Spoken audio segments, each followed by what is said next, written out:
Hola, ¿qué tal? ¿Cómo les va? Soy Andrés Oppenheimer. Gracias por estar con nosotros. Hoy vamos a hablar de un drama que ha producido una tormenta política en Estados Unidos: la detención de niños inmigrantes que cruzan la frontera. Se estima que hay por lo menos 2.300 niños que fueron separados de sus padres bajo la política de cero tolerancia de Trump, antes que el propio Trump diera marcha atrás y suspendiera estas medidas que su propio gobierno había tomado. Ya han pasado varios días y todavía no está claro qué va a pasar con todos estos niños. Es un tema que a muchos de nosotros nos tocó en el alma después de escuchar la grabación secreta que, según la red de periodistas ProPublica, que la dio a conocer, se hizo en un centro de detención de niños. Allí se escuchan las voces de niños pequeños llorando desconsoladamente y pidiendo ver a sus mamás y a sus papás.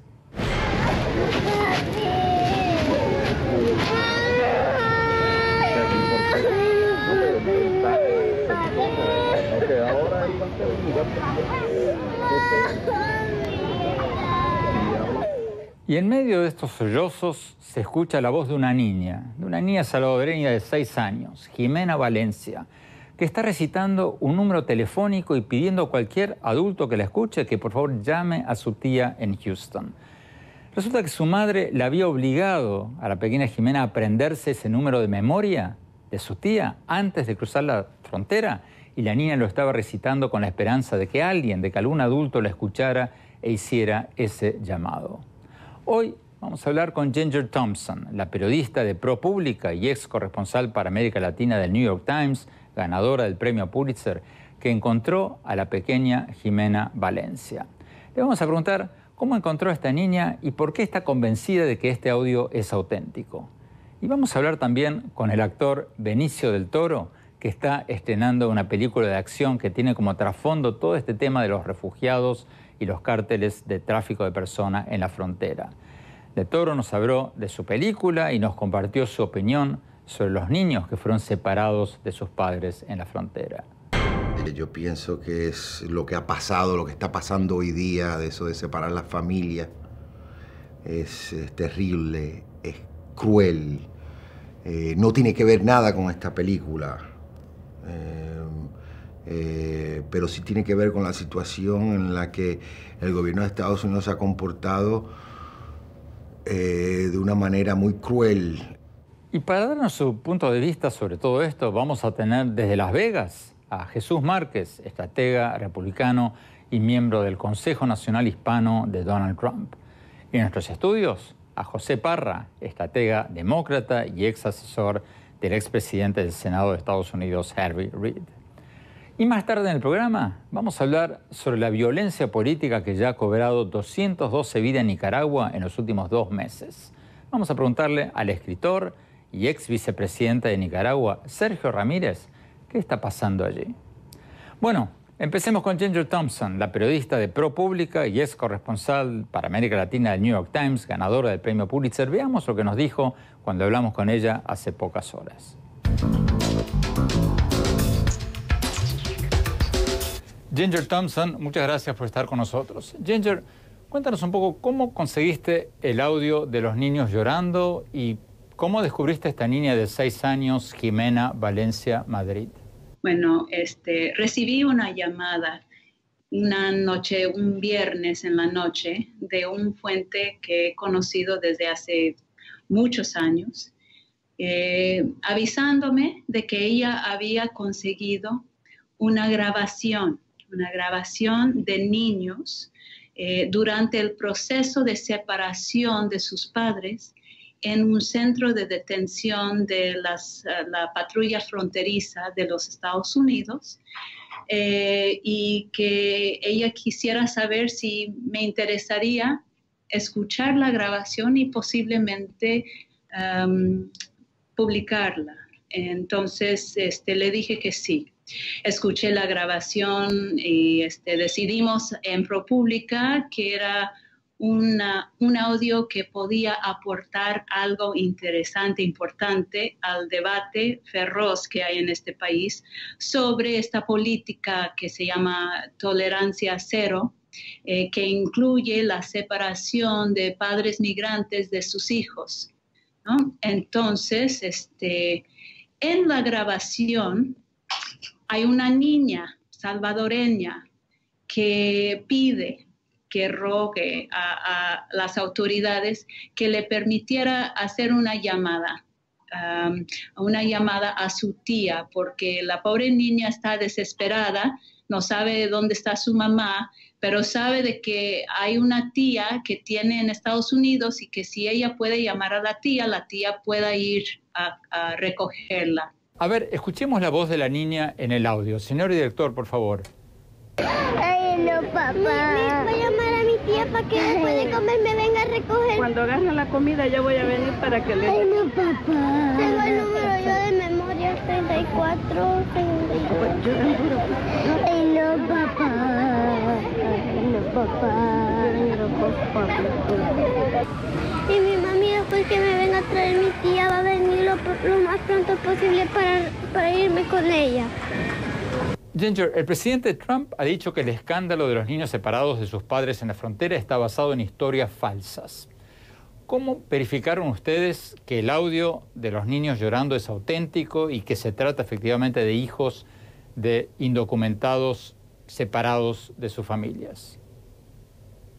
Bueno, en este audio, esta niña da un teléfono de su tía.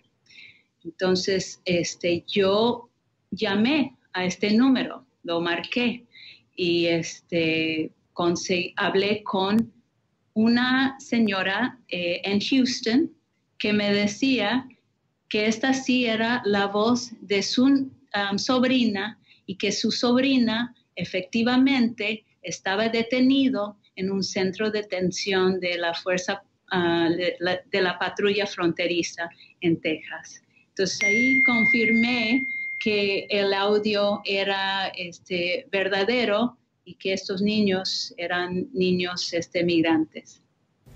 Y la tía te dijo que no podía hacer nada por la niña. Explícanos cómo es eso, por favor. La tía también está en este país pidiendo asilo. Hace 2 años esta tía había llegado a Estados Unidos en la misma ruta que en la cual vino esta niña con su mamá. Entonces ella conoce bien el viaje que ha hecho esta niña. Llevaron un mes en el viaje a Estados Unidos, cruzando Guatemala y México para llegar a la frontera con Estados Unidos. Entonces la tía entendió bien lo que era este viaje, pero por estar en una situación precaria legal es difícil que ella se involucre mucho en la situación de su sobrina. ¿Qué ha pasado con esta niñita? ¿Qué ha pasado con Jimena Valencia desde entonces? ¿Dónde está ahora? Jimena Valencia ahora está en un centro, en un albergue, más bien dicho, en un albergue en Phoenix, Arizona, 1000 millas lejos de su mamá. Su mamá está en un centro de detención en Texas, la niña está en un albergue en Phoenix y no podían comunicar la mamá y su hija por como una semana después de la separación. No lograron estar en contacto por teléfono. El presidente Trump dice que esto no es nuevo, que el presidente Obama y el presidente George W. Bush también habían separado familias y que la culpa es de los demócratas. ¿Cierto o falso? Falso. Obama sí era responsable de un número histórico de deportaciones en este país. También Obama, su presidencia recibió una cantidad histórica de niños sin acompañamiento que llegaron a la frontera de Estados Unidos de Centroamérica. Pero la política de Obama nunca incluyó la separación de familias que llegaron con sus hijos. nunca había sucedido en el pasado, es lo que está pasando ahorita. Vamos a Las Vegas. Jesús Márquez. Jesús, tú eres republicano, apoyas al presidente Trump. ¿Cómo se explica que el gobierno del presidente Trump anunció primero con bombos y platillos su política de tolerancia cero y de separación de familias y después, ante la presión general, dijo que esa política venía de Obama, que era culpa de Obama? ¿Cómo se explica que primero dijo que no podía cambiar esa política por orden ejecutiva, que solo el Congreso podía hacerlo, y después hizo precisamente eso, firmar una orden ejecutiva suspendiendo sus propias medidas? ¿Cómo explicas tú todo esto? Muy bueno, buenos días, gracias por tenerme en tu programa, antes que nada. Y antes de contestar tu pregunta, esta es una situación muy sensible. Obviamente, el escuchar las grabaciones de estos niños que son víctimas realmente de diferentes decisiones que se tomaron, no únicamente de la administración, sino también inclusive de padres que trajeron a esos niños a cruzar una frontera ilegalmente, ¿no? Y es una situación muy difícil, una crisis humanitaria hasta este punto, yo diría también, y que tendríamos que resolver esta situación de la mejor manera para que estos niños, que son las víctimas y no tienen nada de culpa, tengan una solución. Ahora, habiendo dicho eso, efectivamente, el presidente Donald Trump, durante esta administración y su política de cero tolerancia, ha hecho que una consecuencia de esta política sea este resultado. No hay ninguna política de separación de familias, simplemente es un resultado, una consecuencia de la política de tolerancia cero. Ahora, tú me preguntas que por qué le echa la culpa al presidente anterior, al presidente Obama. Efectivamente, esta política comenzó, bueno, no la política de tolerancia cero, sino que la consecuencia de separación de familias comenzó desde la época del presidente Obama. No fue tan grande porque en el final de la trayectoria del presidente Obama, de su mandato, sobre el final en el año 2016, un juez federal determinó que los menores de edad que vinieran de Centroamérica y que fueran detenidos cruzando la línea ilegalmente acompañados de adultos, tendrían que ser puestos para recibir un asilo político en un proceso totalmente diferente, mientras que la política cero del presidente Donald Trump, que acaba de implementar, hacía que los adultos fueran perseguidos con cargos legales, y por eso viene la separación. Se tocó que quedó ya sobre el final del mandato del presidente Obama, y por eso no se vieron los mismos números. Ahora, habiendo dicho eso no quiere decir que no tengamos compasión y que podamos hacer algo al respecto, pero se está intentando. Tú dices también, Andrés, que cómo es posible que el mismo presidente se contradiga y que cambie y que diga al principio no puedo hacer nada al respecto y después firme una orden ejecutiva. Esa orden ejecutiva que el presidente firmó realmente está expuesta para que el juez federal que había dicho que no podían estar juntos los niños sea revocada. Realmente esa orden ejecutiva del presidente está en peligro de ser revocada por una corte federal y eso realmente es lo que va a pasar si el Congreso no actúa. A José Parra para responder. Bueno, primero que todo, nuevamente vemos cómo los voceros del presidente Trump, como el señor Márquez, están tratando vamos a decir, de esconder la verdad.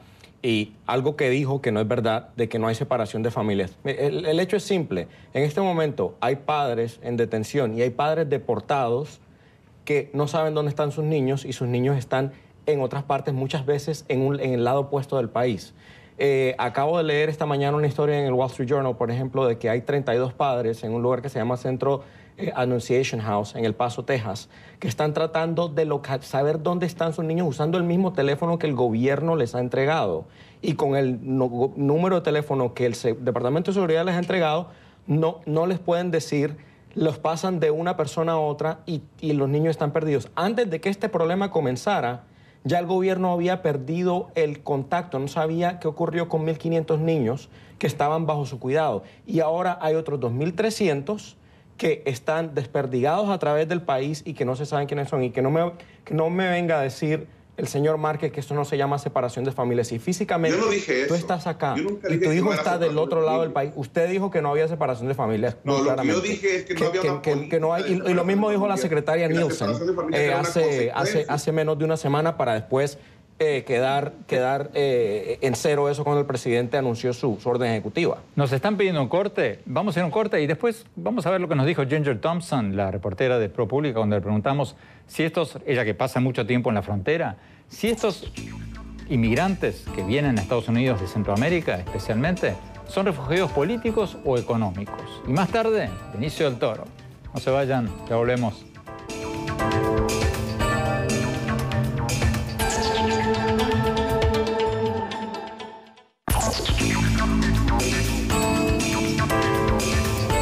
Gracias por seguir con nosotros. Estamos hablando sobre el drama de la detención de niños de familias centroamericanas que están pidiendo asilo en la frontera, la separación de padres y niños. Sigamos viendo la entrevista que le hicimos a Ginger Thompson, la periodista de ProPublica, de la red de periodistas ProPublica, ganadora del premio Pulitzer, que dio a conocer este estremecedor audio que escuchamos en el bloque anterior de niños llorando, que según ProPublica fue grabado en un centro de detención de niños. Sigamos viendo la entrevista.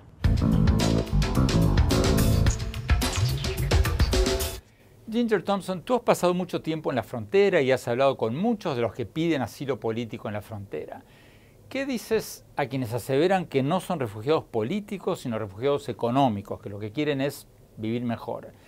¿Hasta qué punto es cierto que los migrantes centroamericanos están huyendo de la violencia en El Salvador, en Guatemala y en Honduras?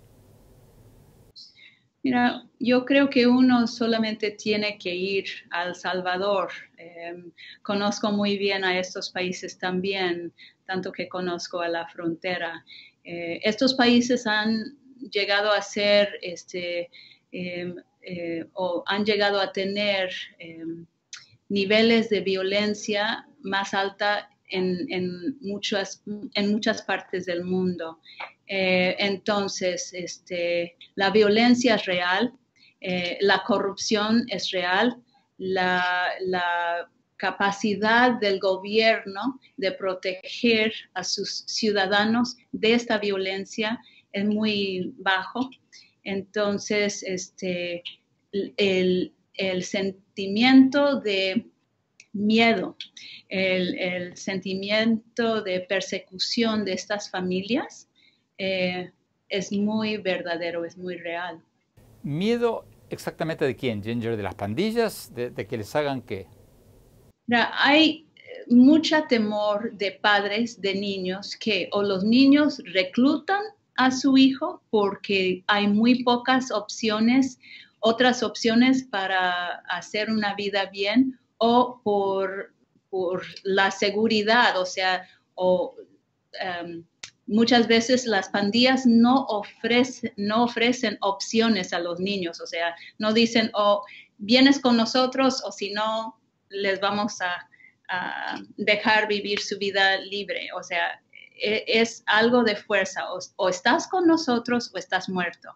También para las niñas, reclutan a las niñas, las violan, todas estos problemas, todos estos peligros son reales y son cosas de cada día en estos países. Vamos a Las Vegas. Jesús Márquez, los refugiados que vienen de Guatemala, de Honduras, de El Salvador, ¿son refugiados políticos o económicos? Bueno, según la ley, si es que califican para un proceso de refugiados políticos, serían refugiados políticos. Obviamente hay diferentes opiniones al respecto, pero mira, yendo un poco a esta crisis, ¿no? Durante la época del presidente Barack Obama no había el influjo que se está viendo en este momento por diferentes razones. Una de ellas es la economía. En este momento la economía está creciendo a un paso más agigantado y a pesar de que es peligroso cruzar la frontera ilegalmente, muchos padres están mandando a sus hijos solos o viniendo con ellos a intentar cruzar la frontera ilegalmente. Entonces, esto es una consecuencia. Yo nunca dije que no había una separación de familias. Claro que las hay, y el presidente Trump ha actuado al respecto. Pero Jesús, permíteme una pregunta rápida. Permíteme una pregunta rápida. ¿Cómo se explica esta ofensiva anti-inmigrante del presidente Trump cuando, como tú mismo dices, la economía está bien, el desempleo está bajísimo y en términos generales la inmigración está en su nivel más bajo en los últimos 10 años o más? O sea, históricamente, la inmigración ilegal a Estados Unidos es muchísimo más baja hoy que hace 10, 15 años. Entonces, los críticos del presidente Trump dicen que esto es racismo puro. ¿Qué respondes a esa aseveración cuando realmente no hay? Adelante.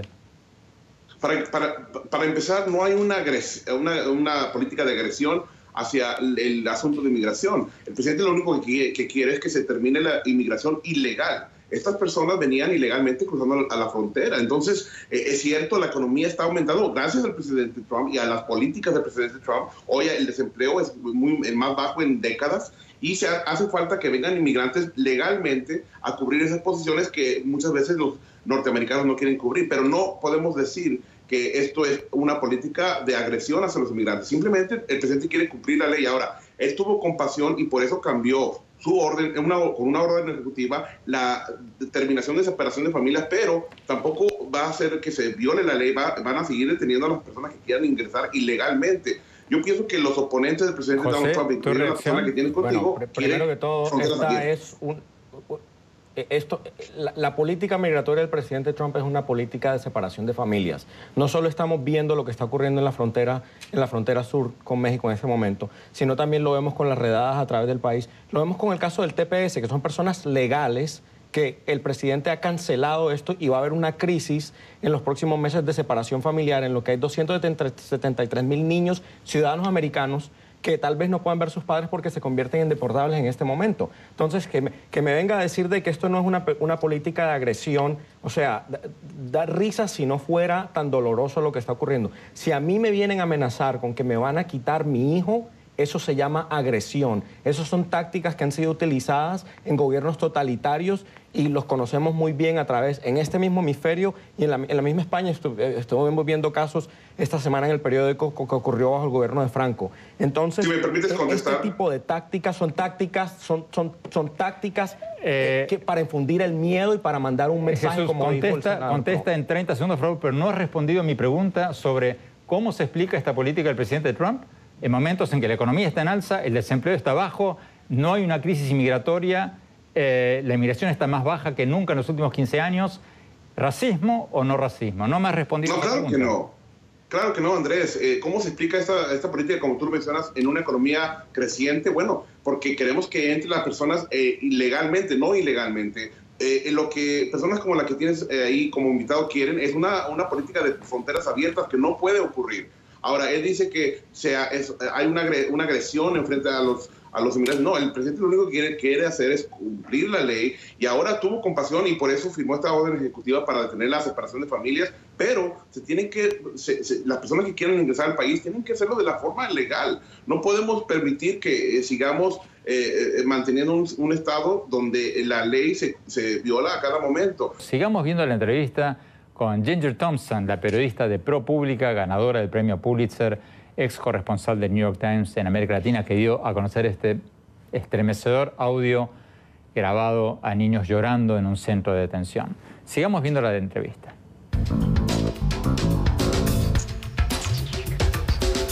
Ginger Thompson, ¿cuál es la solución a este problema? ¿Levantar un muro en la frontera y aumentar los fondos para la patrulla fronteriza, como pide Trump?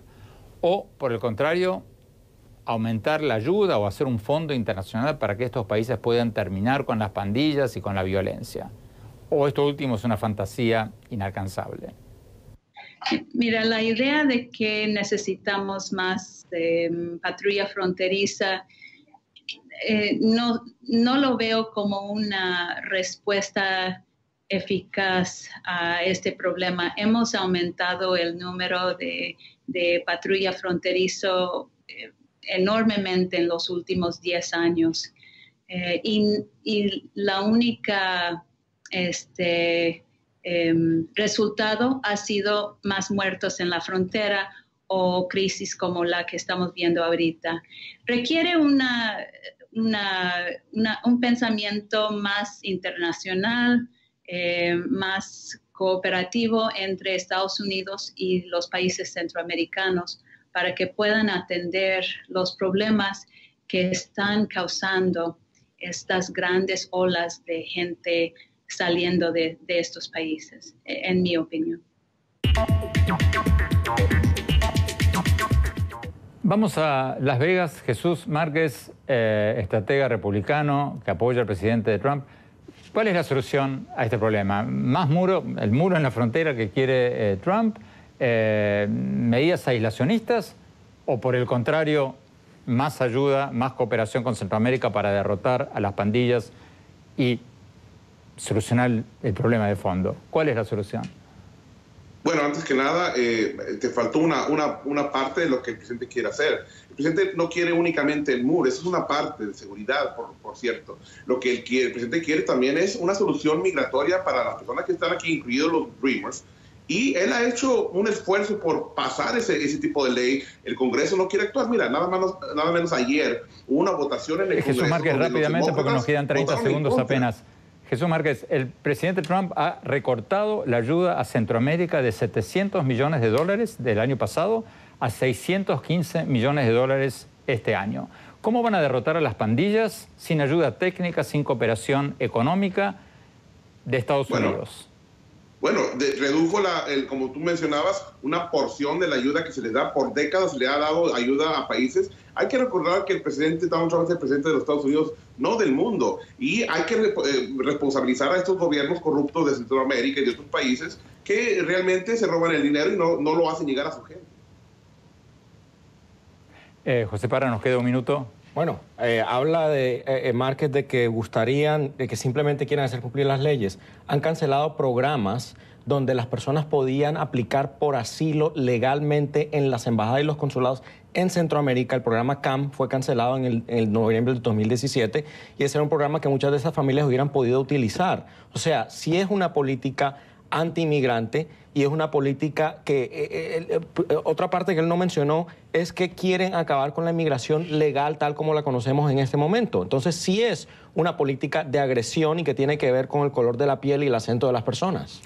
José Parra, Jesús Márquez, muchísimas gracias. Espero que vengan próximamente porque esto da para muchísimo más. Les agradezco mucho su presencia. Vamos a un corte y vamos a ver lo que nos dijo Benicio del Toro, el actor, sobre todo este tema del que también trata su nueva película. No se vayan, ya volvemos.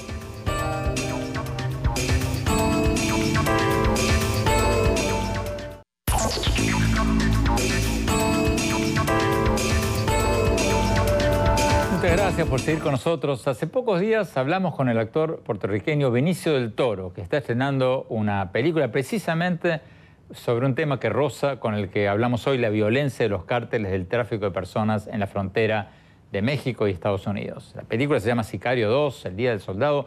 Veamos lo que nos dijo Benicio del Toro.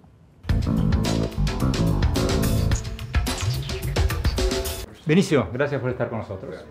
Benicio, tu nueva película, Sicario, trata del tema que está en las primeras planas de todos los periódicos de Estados Unidos. Los coyotes, la frontera con México, los cárteles y el transporte de gente que está pidiendo asilo político en Estados Unidos, el contrabando de personas. ¿Tuviste oportunidad de hablar con gente que está pasando por eso durante la filmación de esta película? Bueno, he tenido oportunidad de hablar con gente que ha pasado por esas experiencias. No solamente con esta película Sicario, Día del Soldado, pero también con otras películas que yo he hecho, porque yo he hecho muchas películas que toman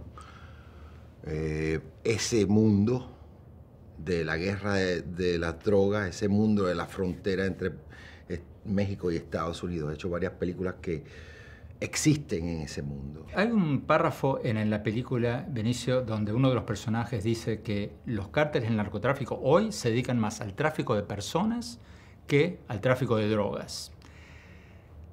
Yo no. Esa es una buena pregunta para el escritor. ¿Pero qué piensas de la política de tolerancia cero con las familias que piden asilo político? Yo pienso que es lo que ha pasado, lo que está pasando hoy día, de eso de separar las familias. Es terrible, es cruel. No tiene que ver nada con esta película. Pero sí tiene que ver con la situación en la que el gobierno de Estados Unidos se ha comportado de una manera muy cruel y han empezado movimientos, creo. Tengo entendido que el presidente firmó algo para darle un break y no separar familias, para parar eso. Pero ha tomado mucho tiempo. Después que pase un minuto, ha firmado ya eso, pasa... Pero al mismo tiempo no dispuesto qué hacer con los 2.000 niños que se encuentran todavía. No estoy diciendo que está todo bien. Estoy diciendo que dio un paso, por lo menos dio un paso. Está mal lo que ha hecho, pero dio un paso en la dirección que tiene que ver. Quedan 3.000 niños que no se saben dónde están los padres. También queda el problema de los dreamers. Es un problema grandísimo, que yo tengo amistades que han sido puestas en la cárcel y son gente que lo que han hecho es trabajar toda una vida y los han separado de sus familias. Y tengo un amigo que ha estado en la cárcel y es cruel. La manera que están manejando eso deja mucho que desear. Vinicio, ¿cómo se tendría que resolver este tema? Porque la gente que pide asilo huyendo de estos países que tú conoces...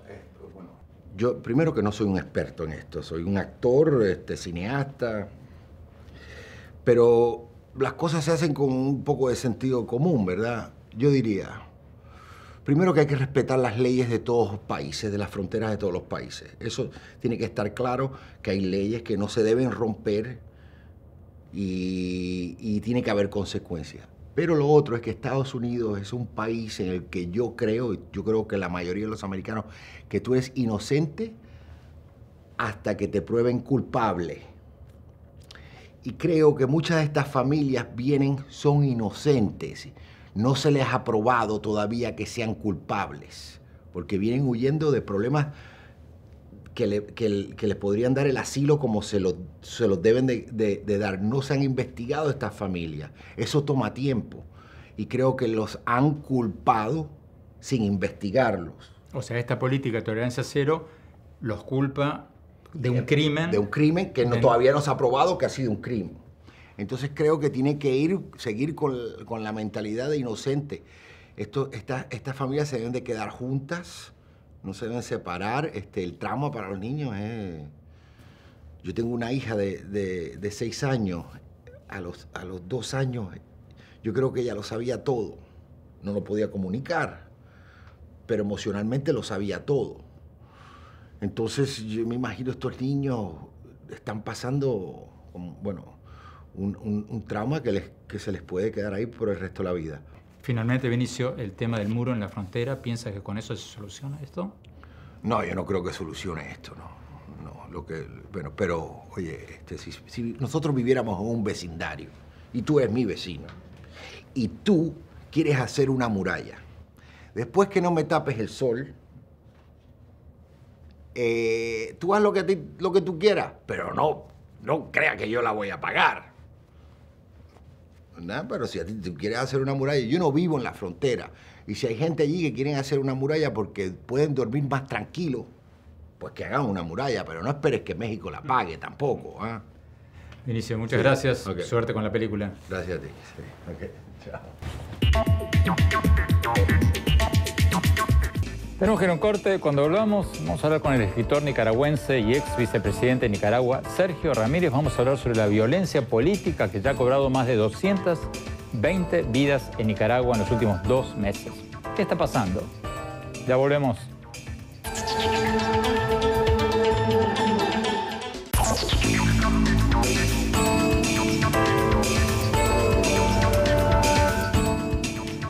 Muchas gracias por seguir con nosotros. Según la Comisión de Derechos Humanos de la OEA, ya hay más de 212 muertos en Nicaragua desde que se iniciaron las protestas contra el régimen del presidente Daniel Ortega hace poco más de 2 meses. Eso es una cifra increíble. Eso es mucho más que la cantidad de muertos que hubo en Venezuela durante las protestas en Venezuela el año pasado. Y Nicaragua es un país de apenas 6 millones de personas. Venezuela tiene 32 millones. ¿Qué está pasando? Tenemos con nosotros a Sergio Ramírez, el escritor contemporáneo más conocido de Nicaragua, reciente ganador del Premio Cervantes, ex vicepresidente de Nicaragua durante el gobierno sandinista de la década de los 80. Sergio, muchas gracias por estar con nosotros. Sergio, gracias, Andrés, por la invitación. ¿Qué está pasando en Nicaragua? Gracias a ti. Gracias. ¿Qué está pasando en Nicaragua? Bueno, la cuenta que me estás dando está trazada. El día de antier, la Comisión Permanente de Derechos Humanos llevó esta cifra con datos comprobados a 286 personas muertas, asesinadas, en las calles, por francotiradores, por pandillas paramilitares, de manera que la situación es mucho más grave aún. Y aún dudo si podrá detenerse con la presencia de los organismos de derechos humanos internacionales que han empezado a llegar al país por un acuerdo que el gobierno se vio obligado a hacer al invitarlos por la presión internacional. De manera que esta es una interrogante abierta. ¿Cuándo se detendrá esta matanza? Concretamente, Sergio, ¿qué está pidiendo la Alianza Cívica, esta coalición de estudiantes, sindicatos obreros, empresarios, académicos, intelectuales? ¿Cuáles son las exigencias concretas de la Alianza Cívica?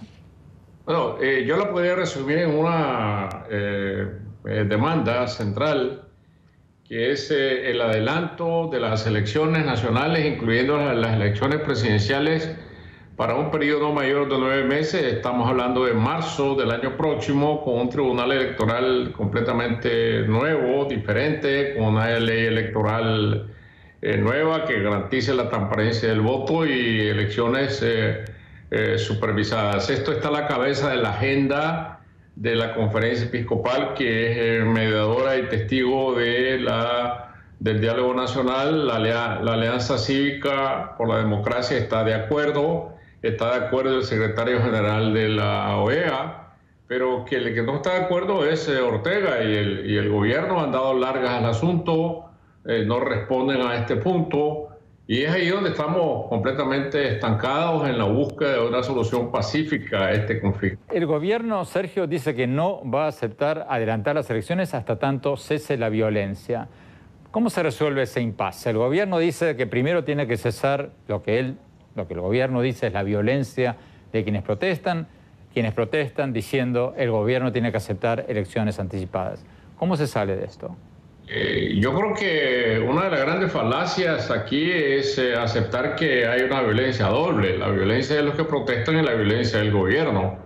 Aquí se trata de una violencia completamente desarmada, es la gente desarmada la que ha puesto estos casi 300 muertos ahora, peleando sin armas, defendiendo barricadas en las calles de algunas ciudades, los tranques, en las carreteras completamente inermes. Aquí se trata de una violencia gubernamental bien orquestada que trata de infundir el terror para que la gente se quede metida dentro de sus casas y ni siquiera salga a marchar a las calles, como ocurrió el pasado 30 de mayo cuando la marcha en honor de las madres, que reunió a 500,000 de personas, fue disuelta al final a metralla y por medio de francotiradores, dejando cerca de 20 muertos solo ese día. De manera que la lucha es entre terror y paz.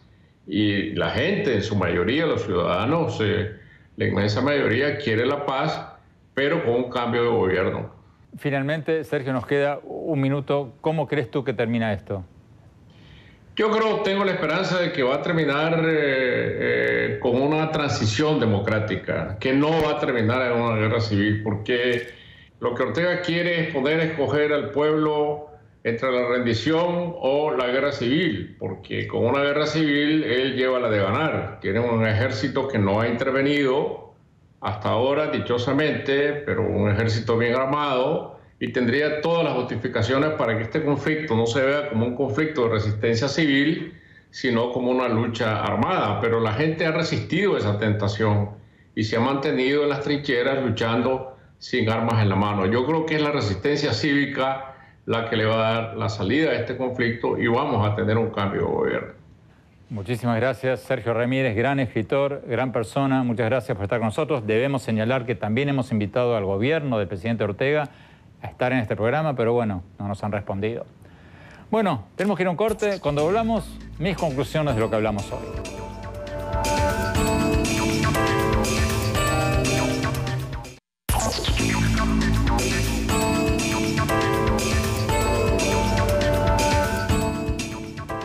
Muchas gracias por seguir con nosotros. Mis conclusiones sobre el drama de los niños que fueron separados de sus padres en la frontera. Primero, y esto es un hecho, no es un juicio de valor, no es cierta la aseveración del presidente Trump de que estas separaciones familiares no son nada nuevo y que son algo que él supuestamente habría heredado de los gobiernos de Obama y de George W. Bush. El propio fiscal general de Trump, Jeff Sessions, anunció la política de cero tolerancia y de separación de familias en su discurso en San Diego el 7 de mayo. Ahí está, salió en todos los diarios, todas las cadenas de televisión, lo pueden googlear y lo van a encontrar en un segundo. De manera que, por favor, presidente Trump, no nos cambie la historia, no insulte nuestra inteligencia para hacernos creer que esta no fue una política adoptada por usted mismo, por su propio gobierno. En segundo lugar, el problema de los centroamericanos que buscan asilo en Estados Unidos no se va a resolver con un muro en la frontera, ni con más dinero para la patrulla fronteriza, ni con centros de detención para familias. Es un problema que hay que atacar en sus raíces, en Centroamérica. Porque mucha de esta gente está huyendo de lugares donde gobiernan las pandillas y el crimen organizado. La gente ahí tiene que pagar dinero de protección para las pandillas, para poder vender tortillas en la calle o para poder mandar a sus hijos a la escuela. Y las pandillas reclutan a los jóvenes muchas veces a la fuerza. O se suman a las pandillas o los amenazan de muerte. Y entonces, lógicamente, muchos padres prefieren probar su suerte cruzando la frontera a arriesgarse a que las pandillas recluten a sus hijos y tarde o temprano terminen muertos. ¿Cómo se resuelve todo esto? En buena parte, con asistencia técnica y económica internacional para derrotar a las pandillas y con sanciones internacionales a los funcionarios y policías corruptos que amparan a las pandillas. La enorme mayoría de quienes han estudiado esto a fondo coinciden en que la solución no es más aislacionismo de Estados Unidos, sino más cooperación internacional. Porque una marea en alza levanta todos los barcos. Bueno, ojalá les haya interesado el programa de hoy. No se olviden de visitarnos en nuestro blog, andresopenheimer.com. Si se registran ahí, les vamos a mandar por email todas las semanas mis columnas del Miami Herald y nuestros últimos más recientes programas de televisión. Les recuerdo la dirección es andresopenheimer.com. Y claro, síganos también por Twitter en @OpenheimerA y en nuestro Facebook de Andrés Oppenheimer. Gracias, hasta la semana próxima.